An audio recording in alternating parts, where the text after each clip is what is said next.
So today we're going to make our own zine, and um, we'll sort of cross over with something that's been around for hundreds of years, or was around hundreds of years ago, called chapbooks. And chapbooks were small books, often just printed on a few sheets of paper, quite often with nursery rhymes, and quite often children would be made to sell them. Here's a list of chapbooks at the University of York, and you can see um, in these, this one's got 13 images, the youthful days of Mr. Matthews, and you can go and read all of these and look at them, and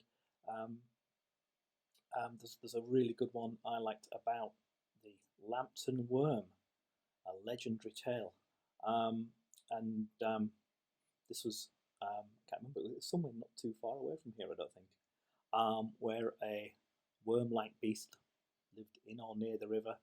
And this has all the images, so you can actually read the story and zoom.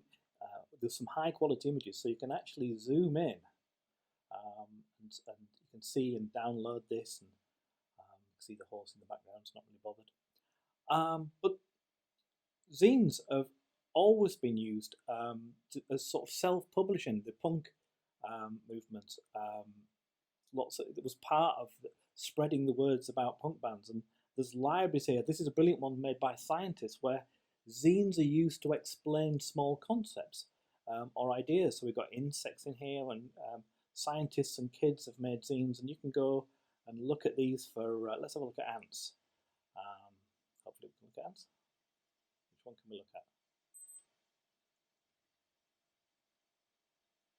The love bug. So here we are.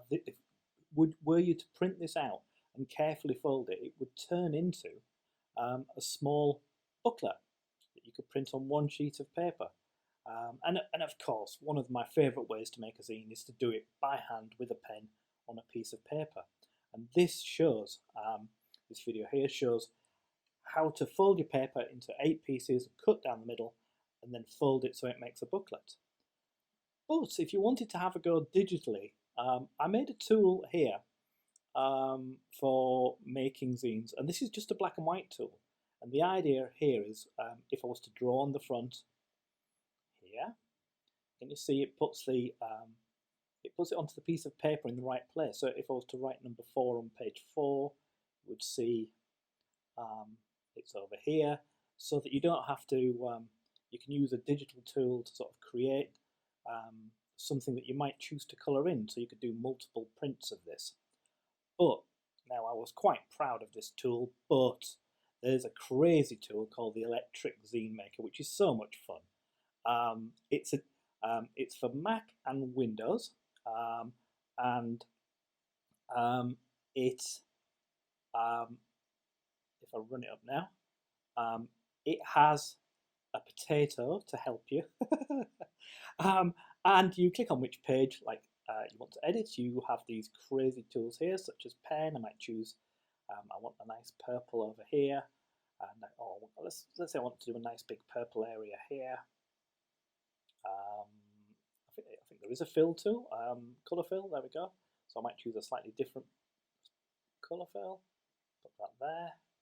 And then I might choose a colour to contrast with that. But it's also got some interesting tools here. It's a pattern spray, where I can actually draw a little image, and then when I draw that image, it and you can add text. For example, if I was to go back, how do I get back now? I've forgotten. Return to here. That's my front page. And then let's say I was to then work on the back page. I might do a colour fill of red, and then pick a nice green to clash with it. Hi. And so then, when I've finished, I can bring images in as well. But I could add text here like this. I could say, "Did you know this is great fun?" Boom, boom, boom, boom. See, there's my text, and I can make it bigger. There we go. Oh, seem to have lost my text there. Never mind.